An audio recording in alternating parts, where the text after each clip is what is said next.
Yo, yo, yo, yo. Welcome back. This is episode 16. I am your host of the Men Underground Music Show, known as Mint. Just call me Mint. Anyhow, looks like it's turning out to be probably a once, a maximum twice a month show for right now. Last month, as we know, we were dealing with the holiday season, Thanksgiving, Christmas, New Year's, all that stuff. And now I'm getting back around to it at the beginning of this year. Speaking of that, Happy New Year's. 2025 is here. We're ready to go and to get into this. Now, today I'm going to get into two different albums. I sort of was thinking about not doing this during the last video, but it's the same group. So I figured I'll go over the two titles that they have. That I have of theirs. I don't know if there's anything prior to these two albums or anything like that. But I just wanted to focus on the group itself and their two albums. The first album that we're talking about, and actually the group that we're talking about, is called Two of the Crew. This is Two of the Crew's first album called Dankaristic Pimp Sugar Honey Iced Tea. One word, like supercalifragilisticexpialidocious, Dankaristic Pimpsh. This is the original pressing right here. I have a protective sleeve over this one. It is actually open. So I'm not going to open this because I have two versions of this. The second version isn't open, so I really don't have something to compare it to. But we're just going to go over, review this album, and share some of the information that I have for you guys on Two of the Crew. Now, first and foremost, it says Two of the Crew, right? However, on this album, there's a total of 4 group members. However, the next album, it will be 2, so I'm sure that that's what they meant by Two of the Crew. Some of the people on this photo consist of Charles Bale. Charles Bale, I want to say his alias is Sibelius. And then you have, I want to say, Clifton Liggins. Clifton Liggins, I want to say, is C. Duberville. I think that's how you say his alias, C. Duberville. Then you have Urshel Moffat, however you pronounce that, and he just simply goes by Urshel or Urshel. And then you have Eric Austin. Eric Austin is known as E. Nuttall. Those are the 4 people that appear on this album. And so if we're like that, here are both versions. Let me switch this. This one is the original. This one is the second pressing. Before I go into some of the obvious differences, I'm going to go ahead and talk about some of the track listings, the titles, the years, and so forth. So let's get into this. First and foremost, as I said, this is the Dankaristic Pimp-ish. This album came out originally in 1997. The original label was Coast to Coast Records, and that's Coast, the Roman numeral 2, the number 2, the Roman numeral for number 2, Coast to Coast Records. This group hails out of Pittsburg, California, in the Bay Area. Another rapper who's known to be from the Pittsburg area, probably more notable rapper, is Messy Marv, who's down with GLP, JT The Bigga Figga, and so forth. Messy Marv also has his ties to the Fillmore area in San Francisco. It has nothing to do with this album. I'm just telling you other rappers that are from Pittsburgh. There's another rapper off the top of my head, like Felony, who used to be signed to Solar Music Group or Solar Music Records. That was out of Pittsburgh, and a few other rappers, notable rappers. Now, with that being said, Dankaristic Pimp-ish has 15 tracks. On those 15 tracks, you know, I would say half of them I really feel, and the other half, not so much. With that being said, some of the songs that I like will be like track number 3, Heavy for Your Head. Heavy for Your Head. I'm trying to place that sample. I really can't really place that one off the top of my head, but it's in there. And they just sort of chopped it to where it sounds a little bit different. And I shouldn't say chopped it because it sounds like they played their own instruments, but it's reminiscent of a song. Just I can't place it right now off the top of my head. If you guys happen to go and listen to the song and can tell who that sample is, help me out. Hopefully I find out who it is by then. Now, then we have track number 4.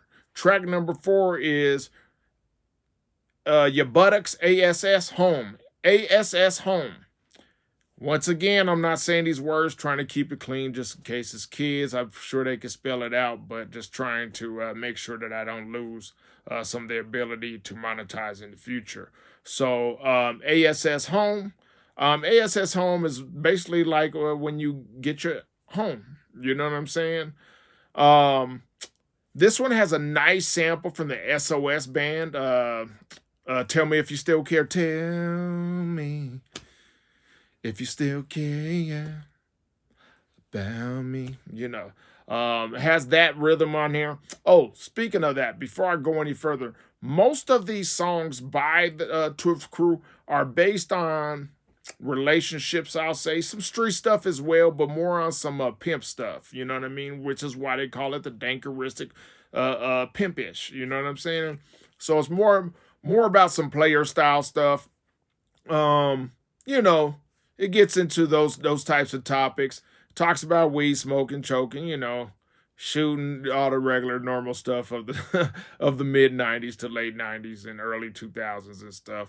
I'm not trying to make it like the way I'm talking sort of comes off like, you know, and it sort of is because I'm just sort of not there at the current time. But those are the topics. I still like this album though. Don't get it twisted.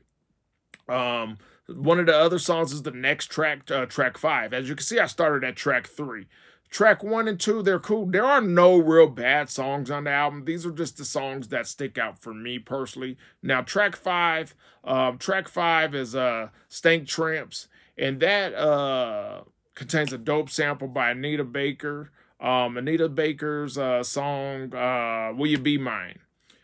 Another group that used that beat is most notably will probably be Compton's Most Wanted, CMW, for Late Night Hype.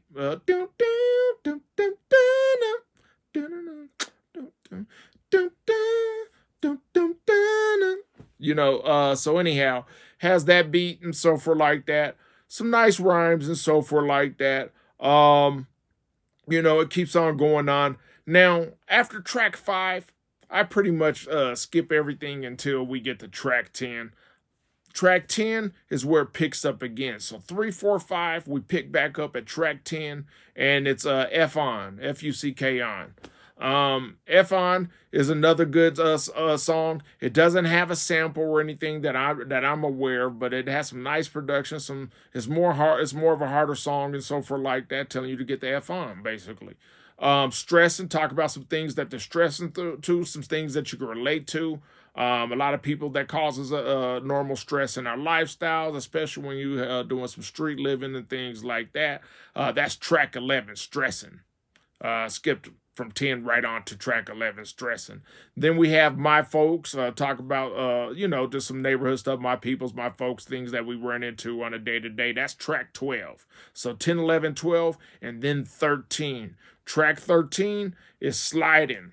It's another good song, but this one has a sample by Mtume, and Mtume's beat on here is if you're familiar with Mtume, who did Juicy Fruit and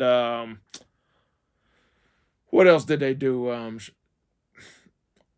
I forget what it's called, Sugar something. You know, but anyhow, names are falling off my head right now. you know, when you record, you know, before you record, you have everything in your head what you're going to talk about. But once you start recording, it just sort of slips your mind. But anyhow, it's Mtume, COD. I'll deliver. If you're familiar with that song, very funky beat, very dope beat, beat and everything else. Track 14 is the same as track 2. Let me see what that song's called. All something. I want to say, what was it called? Yeah, All Day Chill. It's the remix of All Day Chill. It's the radio, and I shouldn't say remix, the radio version of that.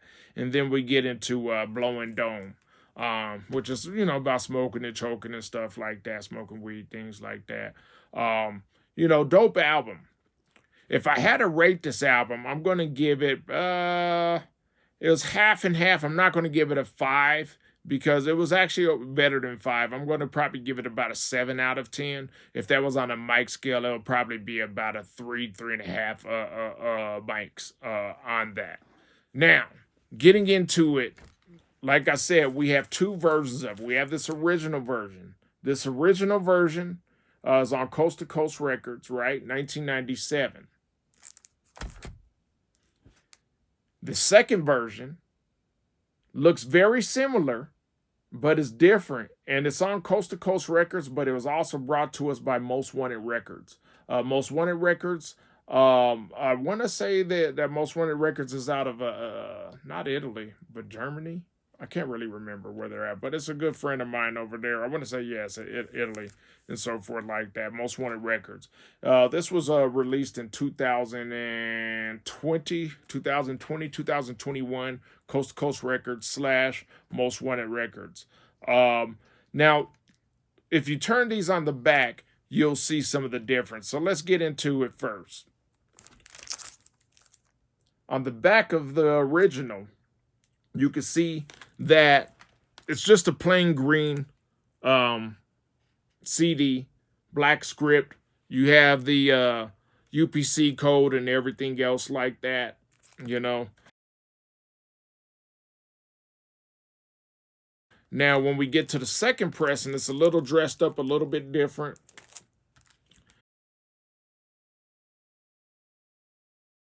Still green, trade card, black writing. Some of the credits are in white and so forth. Track list is in black, but you're gonna have the 2 of the crew logo right here, and then you're also gonna have Most Wanted Records logo. Now, when I'm looking at it, one of the easiest ways to tell the difference is the original is always lighter in the color and is darker on the re-release on this one and so forth. But the artwork is done pretty much the same. They blacked out because on the original, this black border around here, the black border around here is sort of like an ashy look and so forth. You can sort of see wasn't printed very well or anything like that. But this one has a more full black, onyx black, night black border, and it's just a lot more cleaner. However, that's how you could tell the difference. So, you know, with that being said, you know, that's how you could tell the differences between the two just from the front. Now, from the back, you still need to know the difference. On the top is the original, and on the lower half is the 2020 version. You know what I mean? So, and it doesn't have a barcode, as you can see. The original has a barcode, things like that. So you're going to need to look for that. Once again, it's a dope album. I highly recommend Dankaristicpimpshit. If you don't have a copy, maybe there's some copies still available at Most Wanted Records. We do not carry this in my store at this time. For me, there's always a difference. A lot of the albums that have been being re-released over the past few years have been happening by record labels overseas, out of the United States. And, you know, in the U.S., we have a different taste of music versus people overseas. So there's really not much clientele in the United States, I would think, as much as it is overseas. So I didn't purchase these for my store. I didn't feel that it would sell well here in the U.S. because, quite honestly, a lot of people didn't know about this album back in the day. The reason why I know about this album back in the day, my uncle, my peoples, my good friend, my how can I say it, mentor, Pookie, aka Allen of Spin Records, that used to be here in Denver, Colorado, put me up on this. This was in his store, so I found out about this back in the day. But you would really have to know about it. A lot of these types of titles, reason why they're hard to find is because there was probably a thousand pressed, you know, a couple hundred pressed, usually about 1,000 pressed, and once that was gone, it was gone. It was a one and done type of deal. I don't believe this was something major all across the United States. It wasn't even major here in where I'm at in Denver, Colorado. So it's not that it's a bad album. It's just, you know, it just didn't make its rounds. It's a small independent label. I highly recommend this album. Go out, get it, check it out, okay? All right, now that we're done with the Dankaristicpimpshit, let's get on to their second album. Two of the Crew's second album is called Playa's Fantasy. Playa's Fantasy, right here, as you can see. I got this back in the day when Tower Records was closing. Just grabbed a copy. They had so many of these copies. At that time, it wasn't really worth it for me to go buy many of these copies and so forth. They had a lot of these copies available when Tower Records, down off of, what would you say, First Avenue or whatever it is, Spear, and here in Denver, Colorado, by the Cherry Creek Mall. I'll just put it that way. When they're going out of business, I did grab a copy because I liked two of Crew's first album.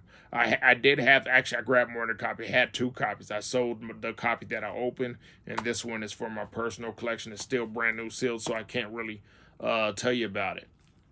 As far as, you know, what the disc looks like or anything like that.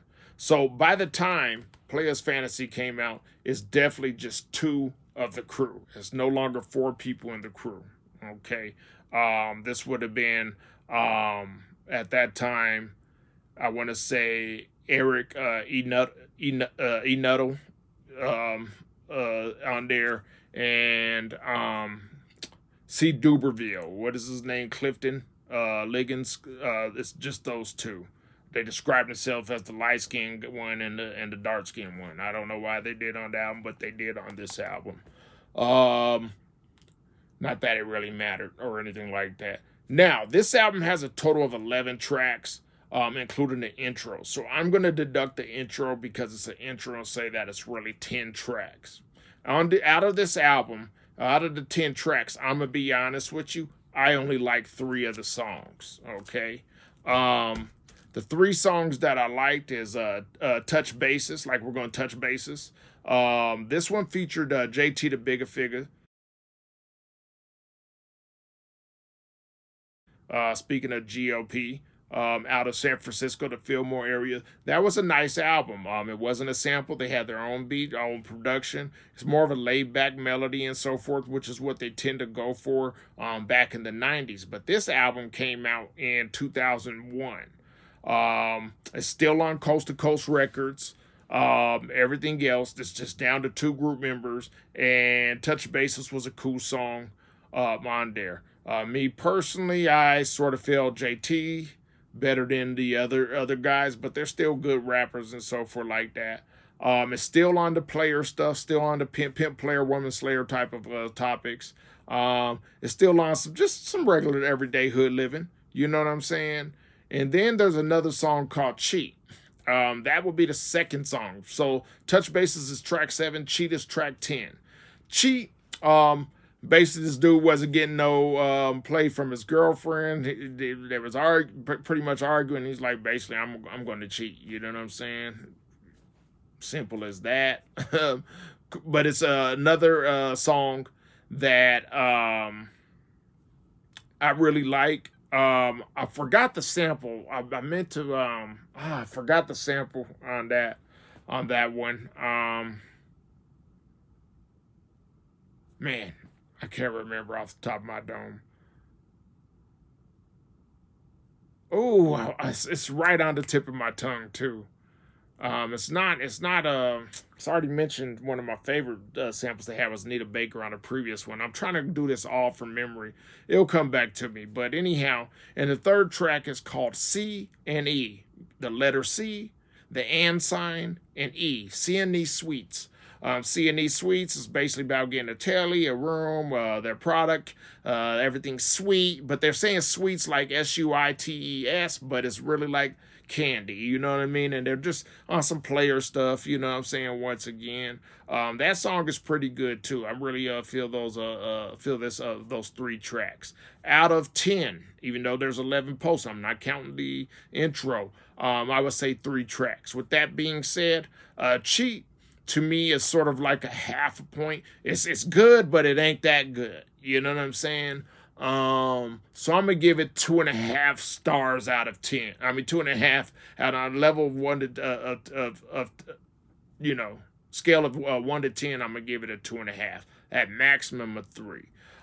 This album I really was not impressed with. It was sort of confusing. The reason why it was confusing to me, maybe it's because this was during the transition of what they were talking about on the previous album, that old school mid 90s to late 90s player stuff that a lot of people was on. They had that going on. They had that on the previous album, Dankaristicpimpshit.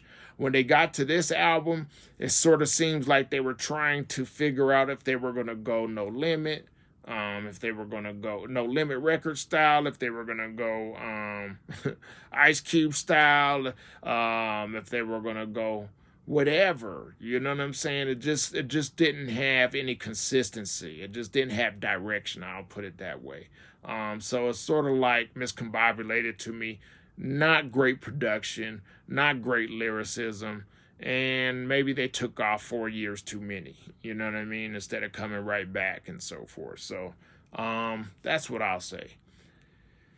Now, would I recommend you get it? Yeah, if you could get it for less than $10, I would say get the Player Fantasy, but I wouldn't really pay much for that. And so for like me personally, now there's a lot of albums. It might be rare. I don't know. I haven't looked for it because I've never really been into this album since I opened up the one that I already sold, and it just had those few cuts on there that I did like, but this is one I would not really recommend to anybody. Just being honest. But the Dankaristicpimpshit is definitely one. This one, if you just want to get it just to say you completed their catalog, go ahead and get it. That's pretty much why I have mine. Plus, I already bought it. Not too many things come into my collection. Leave it. Not too often. But yeah, man. It was a decent effort, not a great effort at all. You know what I mean? I'm never going to knock anybody who's an artist trying to bring something from their imagination, from their thoughts into reality. I think that alone is a hard thing to do. So my hat's off to them regardless. Just for the listening pleasure, like I said, it was all over the place. It just didn't make sense. But those 3 songs were good, which was Touch Bases, Cheat, and C&E Suites. Those were the best ones. So yeah, all right, you guys, that wraps it up for the episode 16 of the Men Underground Music Show. Hopefully you guys enjoyed this video. Go check out these 2 albums from two of the crew, especially Dankaristicpimpshit. Go check that out. If you could get it for a great deal, get an original copy for a great deal, cool. A great deal to me is 200 and under. I would say if you could get it, 200 and under, that's a great deal. Anything above that, it still probably might be fair, but it's not a great deal. You know what I mean? Because I'll be honest with you, it could go up. The original could actually end up like $400 on the given day, depending on, like, say if you were in an auction or something on eBay or something, it could shoot up to there. So that's what I'm saying. If it's like 200 and under, that's a good price, depending on the condition. Now, you don't want to just buy it just cause, you know what I mean? But if you could get anything like very good plus, very good on up to near mint or like new, yeah, I think that's a good deal. But once again, they're available at Most Wanted Records, I believe. And if not, you know, maybe you can find them somewhere else like Discogs or somewhere else like that, okay? Thank you. My name is Mint from the Men Underground Music Show. This is episode 16. Two Stoves. And I'm out.